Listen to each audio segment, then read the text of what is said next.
Fox 19 Now presents Tri-State Travel Treasures with Ken Baker. Guys, on this episode of Tri-State Travel Treasures, we are taking you back. I mean, so back like prehistoric years, because we're at Big Bone Lake State Park. It's unlike any park ever in northern Kentucky. I remember coming here as a kid. They're talking about dinosaur bones. I think they're going to even let us feed some animals here. Let's go inside and check it out. Oh my goodness, those are some big... Claire, bones. what are, oh, bones, I thought they were teeth. Claire's an interpreter here at Big Bone. So what is your job? That means you tell us everything? Yeah, so I do a little bit of everything here. I'm park interpreter and bison caretaker. So if you come for a field trip or a program or special event, I organize those. And then if you come to visit the bison, I also maintain them. We did a Kicking It with Ken with her. Claire basically runs the park. She's great. You need a pay raise, Claire. We were looking at this big old, what does it say? Yeah, this is an American mastodon skull. So this is a great example of some of the animals that would have been discovered here, especially first through the mid-1700s and the early 1800s. So right here in Kentucky, these things were just... Right, yeah, so these animals were drawn here for our salt spring, and what's really unique about this site is that many of them were first discovered here, right? We didn't know this animal existed until they were first unearthed from the ground here. This is real, right? This inside of this case? Correct, yeah, it's, he's partially, worked on and restored slightly, but yes, it's a bull American mastodon skull. That is crazy. Okay, there's so much in this visitor center too to take in, but should we do the big things first, or should we talk about these teeth? I don't know where to go. Yeah, sure. So the first 3 or 4 cases are what we're most well known for, especially this one here with our Pleistocene or our Ice Age animals. And what's really unique about this case is it discusses the differences between mastodon and mammoth. Which is? Sure. So when a lot of our first early scientists were coming here, we knew of the mammoth, but we had not yet discovered the mastodon. So you'll see with these sharp teeth over here, like kind of low crown teeth, that's the American mastodon's tooth, and that's 1 molar, right? Wow, yeah. And that 1 molar can weigh up to 10 pounds. And early scientists, when they were discovering these teeth, they thought they were carnivorous elephants, which is really funny to think about, right? A meat-eating elephant running around. So these are our most popular critters to talk about, but the American mastodon is one of the ones we're most well known for. Okay, and then moving along here, of course, it says do not touch. I have to keep my hands up. Let me see if I can, if this thing looks like to me, what are those things that are in the lakes and they eat the thing? Like they're little brown things, and they're in the lakes. Oh, and a beaver. Does this look like a beaver? Am I hitting around? Kinda, sorta. There's a picture of him in another case, but this is a giant ground sloth, a Harlan's ground sloth. And what's really unique about this guy is he's actually one of the smallest species of ground sloth. So he'd stand... Smallest, yeah, that's right. They get bigger from here. So between 8 and 10 feet tall when he stood on his hind legs. Now these, of course, being ground sloths, they're not climbing into the trees, right? Too heavy for that. But they lumber across the landscape during the Ice Age, reaching up for honey, honey locust bean pods, or other tasty treats up in the trees. For people who just need to go back to, I guess it was 2nd grade, what time period, because I need to, because I'm trying to figure this out, what time period we're talking, so, but that this would have been around? Yeah, this would have been here during the Pleistocene, which began a little over 2 million years ago. Okay. Yeah, but here at Big Bone, we focus on the end of the Pleistocene. As the Earth was warming, animals are starting to head towards extinction, and that's when the people would have come into this area as well, hunting these animals. So people were around during this thing? Yes. Oh my, they were running. What's that thing that says recent discoveries? Yeah, so this is our case of some recent discoveries. We're always finding new things at the park, whether it may be a guest alerting us to something they've spotted or something that staff has recovered. So our middle 2 cases here are our most recent discoveries. They range from 2018 all the way up into recent 2022, 23.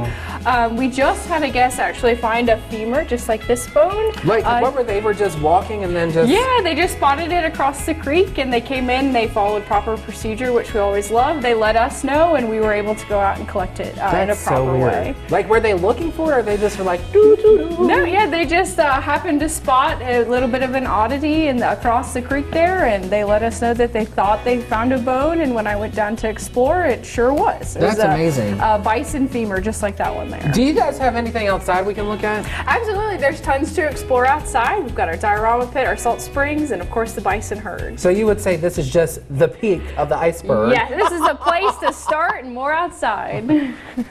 What I love about this place is you can learn by being out and seeing. Absolutely, yeah. So what are we looking at, like right here? Sure, this is our diorama pit. This is meant to give you kind of an example of what was happening here during the Ice Age.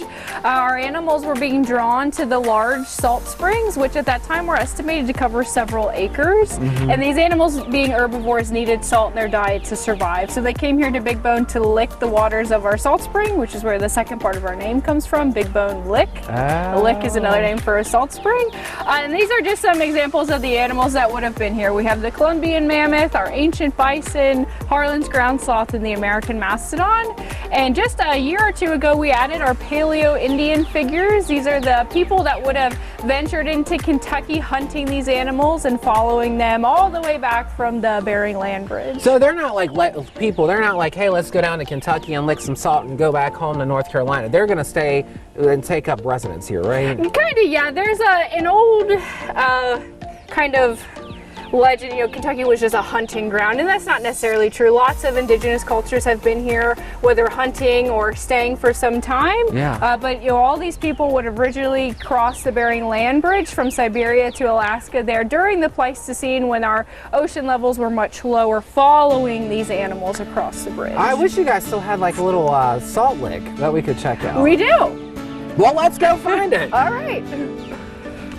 So how many of these little salt springs do you have around here? Yeah, we have two easily accessible salt springs here on the Big Bone Creek Trail. This is our largest salt spring, so it gives you a little bit better idea of what they would have looked like during the end of the Pleistocene, or the last major ice age, when they covered several acres, attracting those animals here. Okay, so the smell, it smells a little bit, it's stinky. Why? Yeah, so that kind of rotten egg smell is a sulfur that exists within the water. Yeah. And I always like to tell our kiddos, you know, if we were mammoths or mastodons, it would smell like chocolate chip cookies, right? Cookies smell good to us, we want some of that. Well, mammoth and mastodon knew if they followed that smell, they'd get to these salt springs that they needed. So there was this thing when I was, in elementary school, that was the 90s, like 95 or whatever. I'm so old I can't think about the year. But anyways, when we came here, the people used to say, oh, the animals got stuck in the salt, but that's not true anymore, right? Correct, yeah. So we've pivoted our story for the explanation of the bones here, and a lot of that comes through an early 2000s dig with the Cincinnati Museum Center. And so early thoughts were that the animals came here, they got stuck in the springs and perished, very similar to a tar pit scenario. Okay. When really, that's not a theory that we go with any longer. It's much more likely that these animals were hunted by those indigenous people, Paleo-Indian, and then processed on site, right? You know, they're going to use the meat, they're going to use the hide, but they're going to leave the bones behind. Something that is also, if people come down here, it's just so quiet. It's still, like, it's beautiful. That has to be one of your favorite things about working here, right? Absolutely. So I actually grew up camping here as a kid and fell in love with the site itself. You know, I really wanted to work here. Yeah. And I think what's great about Big Bone is we're really not that far from civilization, and we're not far from Cincinnati, but it really does feel like you're way out there when you're here. So I cannot wait for this next part. We're actually going to feed real bison, right? Yeah, we'll head to the bison herd. Okay. Here we are, Claire the bison.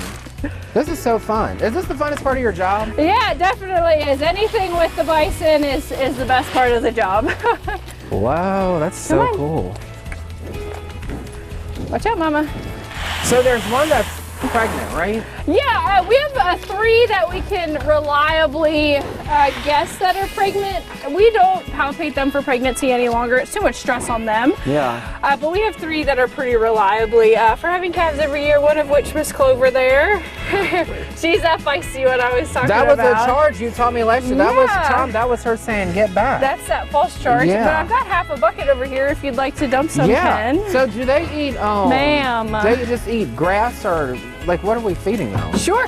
Bison are going to primarily graze. Here you go. We'll go down the fence if you like. Okay.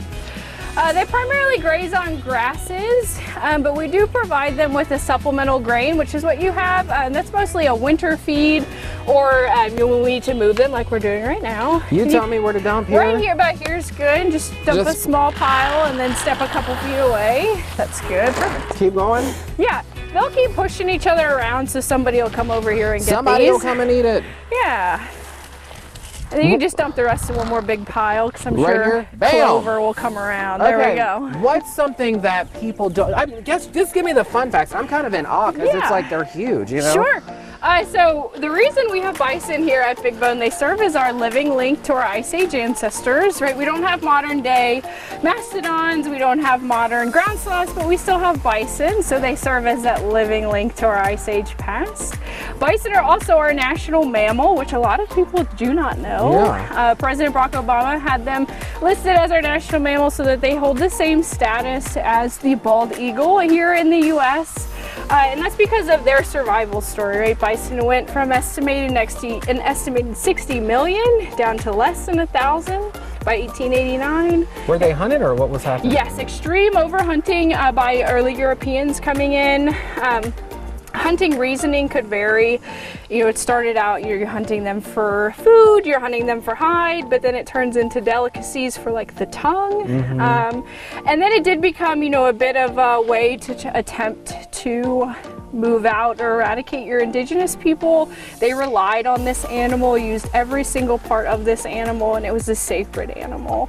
So in a lot of ways it was to inherit your indigenous populations as well. But today we've recovered to 500,000. Yes. And that's thanks to herds like ours, who are used to educate and share with the public about the animal, but also we do produce calves every year, so we're adding to that population. Not that we would ever see them out in the wild, but are they dangerous or what's their story? Yes, absolutely. Bison are incredibly unpredictable animals. They're not considered a domesticatable animal. So viewing them this close is only something you could ever do at a place like this behind a fence. Miss Clover there is showing a great example of shaking her head when somebody's a little too close to her. Yeah. So no, they're not cows out to pasture like a lot of people think. Bison are very quick. They can run up to 40 miles an hour. Holy cannoli. And they can sustain that for over an hour. They also have a 6-foot vertical jump, right? 6 feet straight up into the air. Wow. Which is hard to imagine, right? 2,000-pound Henry getting 6 feet up into the air, but they can do it. And they also have about a 10 to 12-foot bounding jump. Claire, you have done it again. Before we get out of here, give us some of the park hours. When can we come? I know you guys have a camping ground. We haven't even scratched the surface of Big Bone. Absolutely. Yeah. So Big Bone's open from dawn to dusk every day. We do not close on holidays or anything like that. So you can hike the trails, visit the bison, play on the playgrounds, anything like that from dawn to dusk. Our museum is still on somewhat winter hours. We're open Wednesday through Sunday from 9 a.m. to 4 p.m. And then our campground is open as well, like you said. So we're open for reservations or walk-ins. If you want to come on a weekend, though, we definitely recommend making a reservation. Very cool. Folks, this has been a beautiful, very relaxing, exciting, educational, I made up a word, Tri-State Travel Treasure. Claire, thank you so much. Thank you. We'll see you next week.